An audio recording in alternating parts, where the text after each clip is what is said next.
And we're back with some more Hamilton Tigers franchise mode in FHM 11. And in the last one, we went through the offseason of year number 8, heading into year number 9 now, I believe it is, as we had to trade away two longtime players in Simone Nemec and Alex Newhook, as neither of them wanted to renew their contracts. And in addition to the rights to Milo Tjarnland and 2 first-round picks, we managed to get Artem Levshunov from the Chicago Blackhawks. 3.5-star ability, solid two-way defenseman, good positionally, so I'm hoping that he'll be able to fill the void that Nemec left. And despite having 2 first-round exits in a row the past 2 years, we did re-sign Luke Richardson. However, we do need to make it past the first round this year, otherwise he is out of here. We also acquired a new backup goaltender in Yegor Zavragan, who at a 2.5-star talent had a .915 save percentage last year for Montreal, so hoping he can do that here for us. So with that being said, let's get underway with the year 9 regular season simulation. Oh my goodness, Ravensburgen's actually playing. It's a miracle.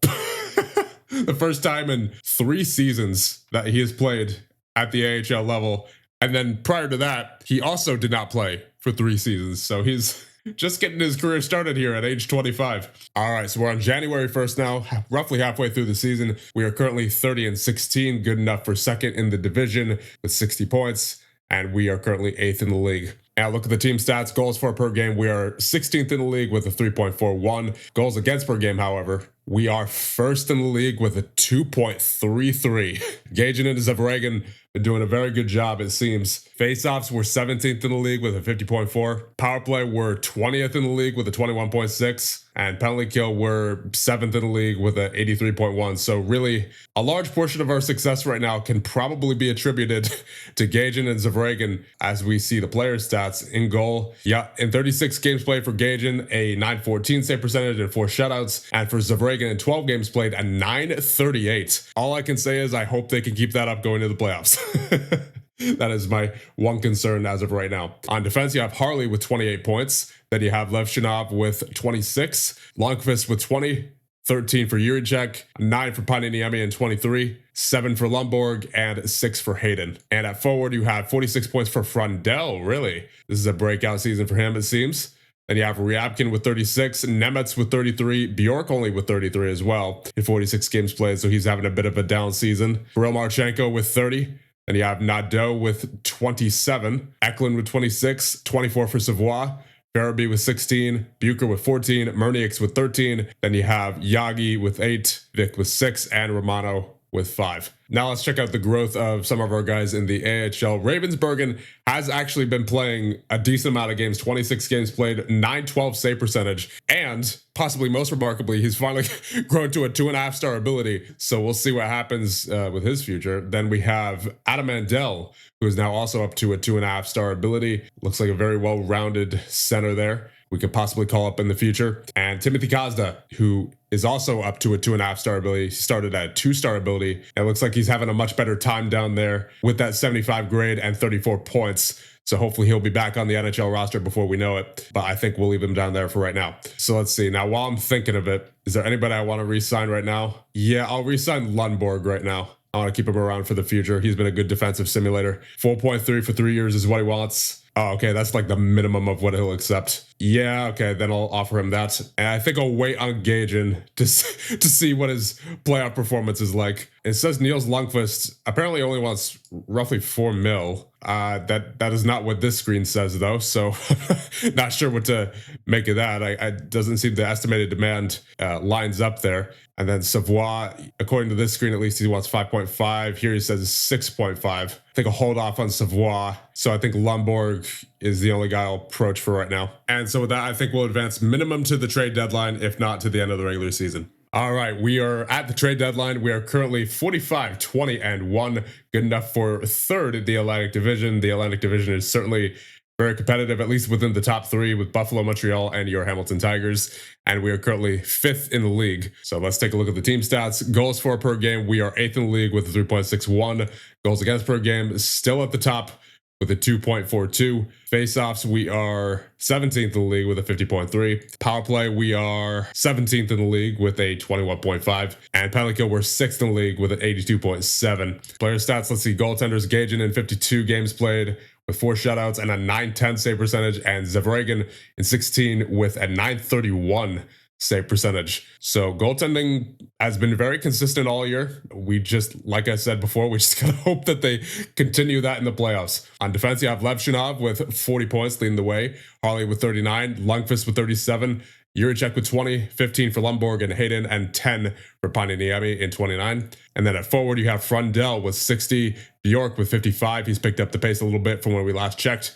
Then you have 53 from Ryabkin, 49 for Nemetz, 47 for Marchenko, 40 for Savoie and Eklund, 37 for Nadeau, 23 for Farabee, 21 for Buchert, 20 for Murniaks, 13 for Yagi, 11 for Vic, and 6 for Romano. So I'm pretty sure we're not going to be making any moves here. I will check the trade block just to see what's out there. But something to note is that we have not had any major injuries all season so far, meaning I am expecting something to go terribly wrong in the second half of the season. If there's any decent depth out there that we could acquire, then I would not be opposed to that. However, I'm not willing to break up any part of the main roster to do so. So if we're going to acquire a player like that, it would be purely for the rights to a prospect or a draft pick. Yeah, I did not see much out there that we would be able to reasonably acquire or without disrupting our roster chemistry. So we're just going to advance past the trade deadline and into the playoffs here. I just hope that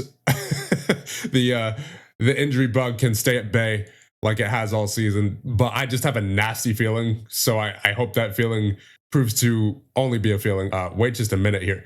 Kent Johnson is on waivers. A 4-star player is on waivers. I mean, I get he has a major injury there, fractured ankle for 3 to 4 months, but why would you do that? Oh, they're probably, yeah, they're over the cap. I mean, that's, I would imagine, part of it, but still, why would you waive him? You know, like, we're on March 3rd right now. Like, they could still move him if they wanted to. I don't know why he's on waivers. I mean, I know he's injured for the rest of the season, so there's no point in any team trading for him right now, especially since he's on a 1-year deal. So I guess it sort of makes sense that maybe he might not have as much trade value as he normally would. But still, you got to think there would be a team out there that would be willing to negotiate with him before July 1st, right? Even if Columbus had no intention of re-signing him. Actually, you know what? You know what I just thought of? We could place a claim for Johnson, and then we could see what he wants on his contract extension. And if he wants too much, like if it's too much to the point where we wouldn't be able to afford him going into next season, then, you know, there's nothing lost, right? And he would be on our injury list anyway, so he wouldn't count towards the cap.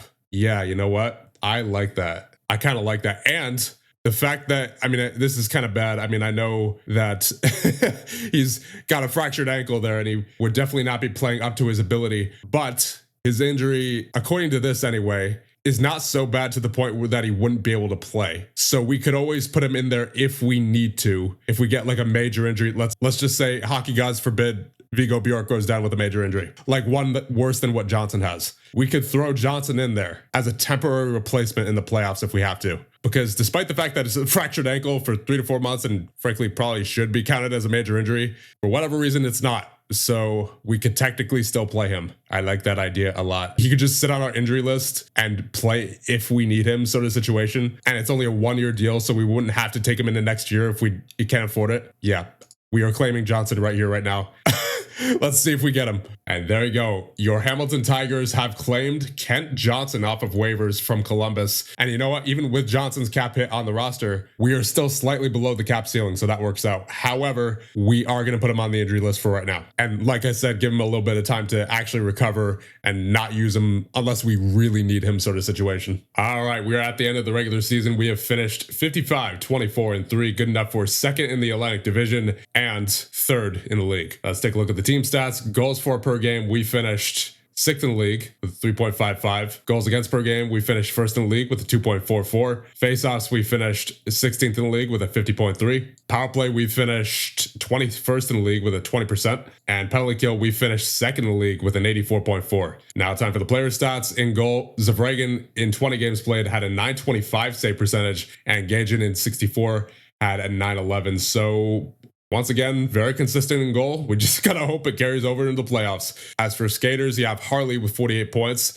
Lundqvist with 46, 45 for Levshunov, 25 for Juracek, 21 for Lundborg and Hayden, and 13 for Pandiniemi. And at forward, Viggo Bjork finishes with 74 points, Frundell with 68, Ryabkin with 66, 60 for Johnson, who of course has not played a single game with us as of yet, but We may need him in the playoffs depending on what happens. So he's good to have in reserves. Then you have Nemeth with 58, Marchenko with 55, Savoie with 47, Eklund and Nadeau with 46. See, this is what I mean there.